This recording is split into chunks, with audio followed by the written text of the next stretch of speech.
going on, guys? Kell Brook versus Triple G. I guess it's supposed to be going down September 10th. This is my thoughts. I'm gonna keep this one real short, man. I want to keep it real positive. I've heard a lot of guys in the YTBC, guys in Google Hangouts, the guys, I talk to on like EJ Boxing Live and stuff like that. And, a lot of guys make a lot of good points, man. They make a lot of good points in the arguments and stuff like that.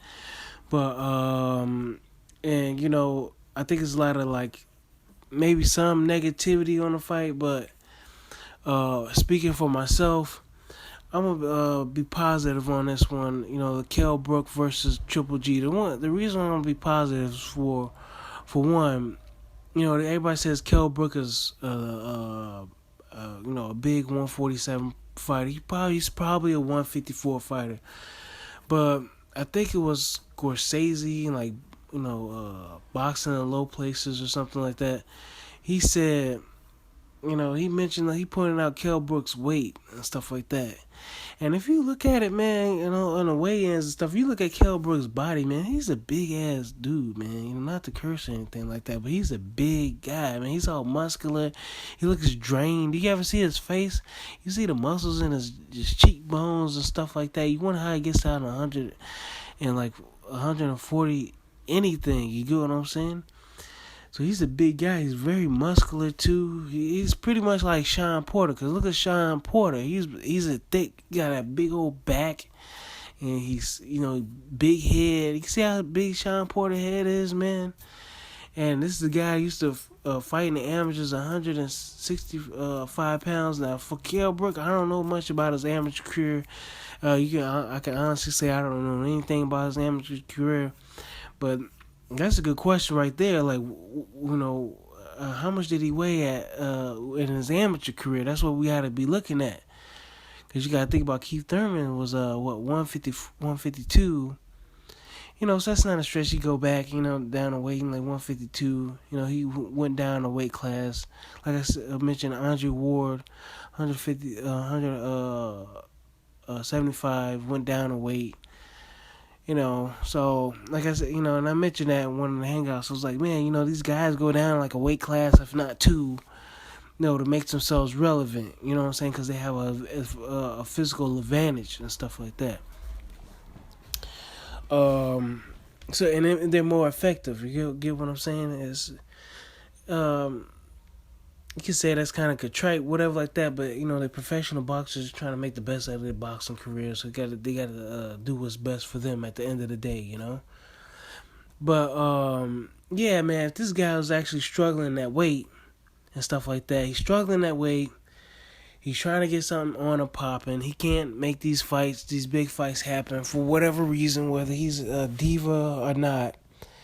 Or these guys got a particular thing going on, like Bam Bam Rios in the gloves or whatever like that, or he's getting injured, or he's got the machete thing going on with his legs. For whatever reason, he can't get the big fights that he wanted. He wanted that Amir Khan fight. He did go out and do what Amir Khan asked of him. You get what I'm saying? Amir Khan said, hey, I'll fight you, get a belt, you're not on my level, and all sort of stuff. He went out and at least got a belt. Probably doesn't have the decorated amateur, a professional resume that Amir Khan has, even though, credit to Amir Khan, he fought the Paulies, the Zab Judas, and whatnot, but all due respect, it's at the end of the day, Kell Brook was in your back. Yeah, another interruption. Yeah, Kell Brook was in the, Amir Khan's backyard, or vice versa. That fight should have happened.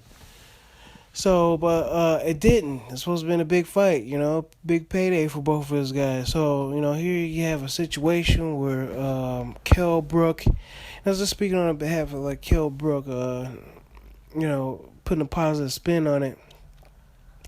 Struggling to make weight, killing yourself, trying to unify a belt against a Jesse Vargas, a guy who's younger than he, and is very experienced,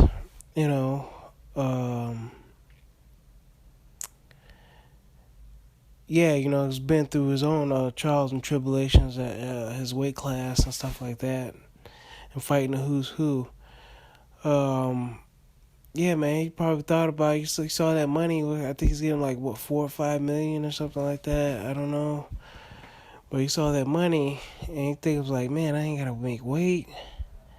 I ain't gotta weight drain myself so much. This is probably a good deal because it's a win-win for him because he gets a chance, at greatness, man. It's like a shot at greatness. It only comes around every now and then, man. You gotta be a straight killer. It only comes around every now and then. Opportunity like this for like Kell Brook. He's passed up a couple other opportunities, or he just didn't come through.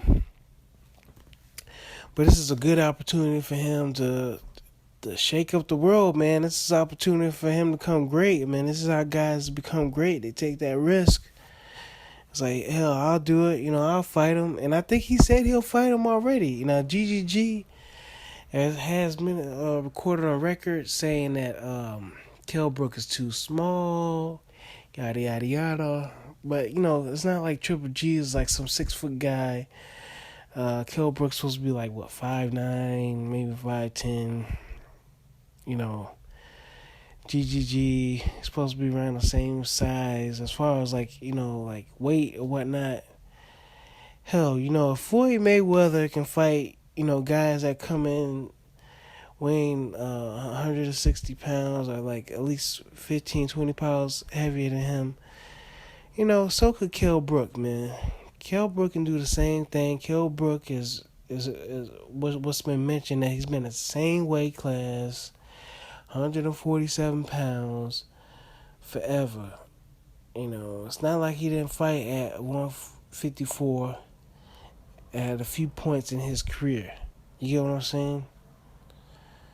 So he's a big guy. Even at 154, he looked big. And he probably didn't walk in the same, he probably didn't weigh in at 154 pounds the night of the fight. I'm betting. He's probably good, a buck 60 or something. 60 plus. But, yeah, man, as far as like, will he survive? Will he go like several rounds of Triple G? I don't know. I gotta see it first.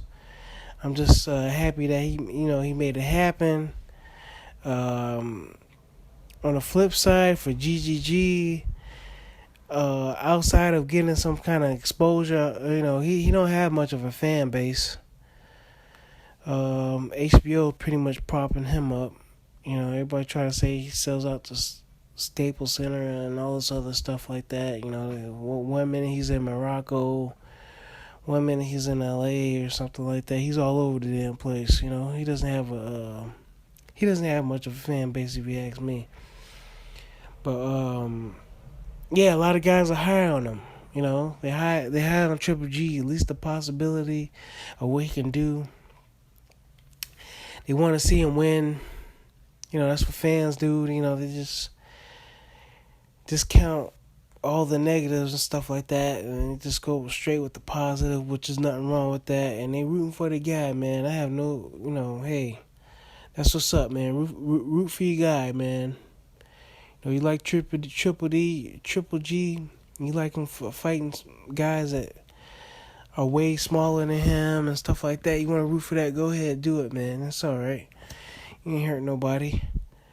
But this is a money grab for him and maybe Bruce's profile. But at the end of the day, it just makes him look bad.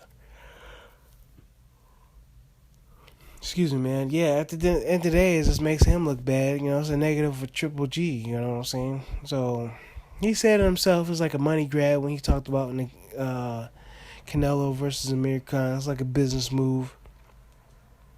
But he was so negative.